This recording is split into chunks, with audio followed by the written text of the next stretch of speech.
Sige ko. Sir, ano pa yan natin dito ngayon, sir? Bakit po tayo nandito? Mag-attend yung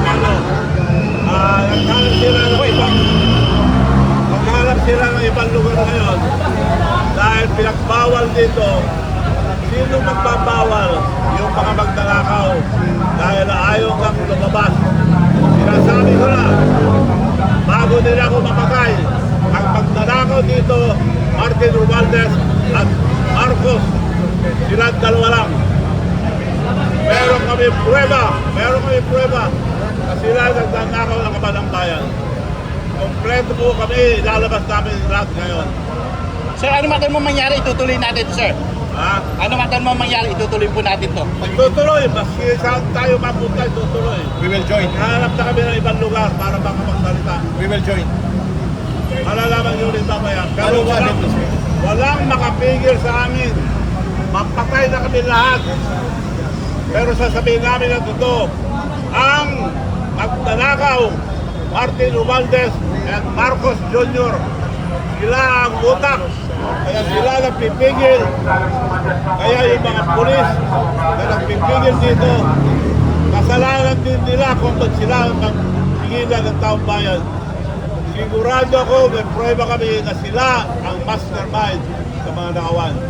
Sir, testify. Wala yung sinasabi niya ng 2,500 blood control. Pinupura lang tayo, wala yun. Ninakaw ng nilalat ang pera. Kaya ayaw nilang makalaman. Kaya antayin niyo po, naghahanap na po ng lugar para makapagsalita kami lahat. Sir, testify po kayo? Sir, mag-justify po kayo, sir? Testify daw kayo. Testigo daw kayo. Magtetestigo ako, sasabihin ko totoo. Testigo po siya. Totoo lang siya sabi ko, kung ikulong ako, okay lang. Patayin ako, okay lang. Sabi ko lang ang totoo. Okay, dito muna. May tumatawag sa kanya. Okay, thank you. Sandali po. Sino ang makadaan?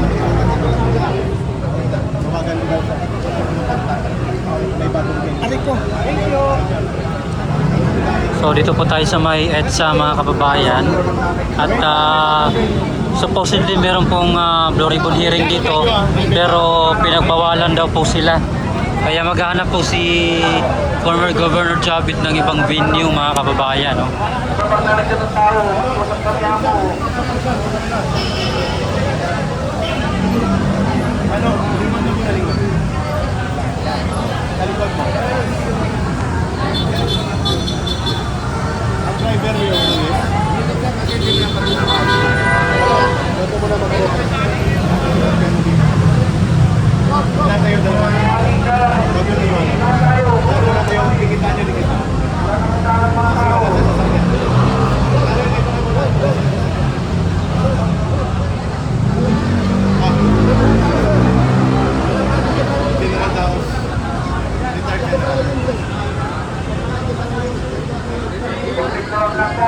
Kontak mo sa sakyan nyo. Thomas.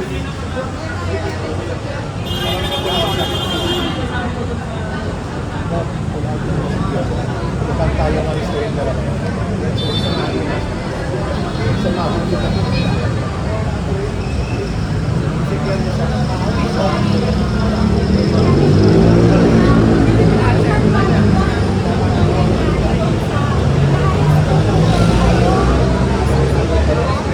Kung sa pag-alis ko na lumabas ko na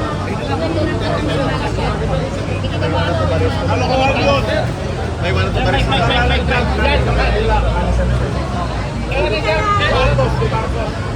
Otos, first lady. hindi ka na gusto lang nila kayong patayin. Lahat, there is a threat of arrest against him and against former lady.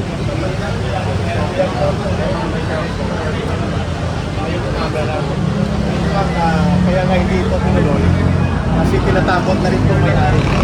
Ako po si Eric sa Bagong Sambayanan. We were informed na may mga arrest order na laban sa ilang mga Marines na magtitesting doon at i-prevent nila ang iba pa na 14. Kaya right now, the venue is tentative. But as of 9 a.m. today, ayaw buksan ang caretaker ko. Hindi sila nagbubukas dahil ang instruction ko sa kanila hindi magbukas. So ngayon, ang panawagan namin, kung hindi ko magbubukas, ililipat na natin sa People Power Monument. Kaya sa shrine, ang Senate Blue Ribbon Committee. Wala pang sagot si Senator Alan Peter Cayetano at si Senator Marcoleta.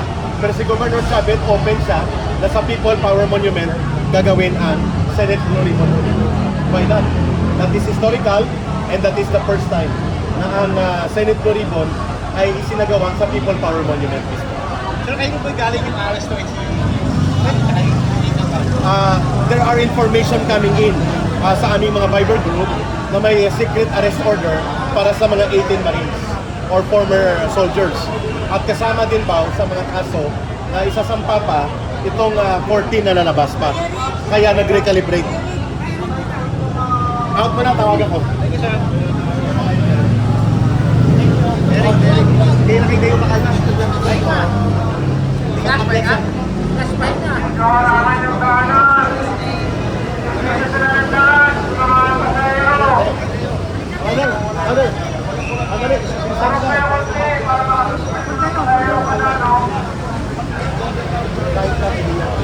May mga pulis na gusto na magkakapag-usap.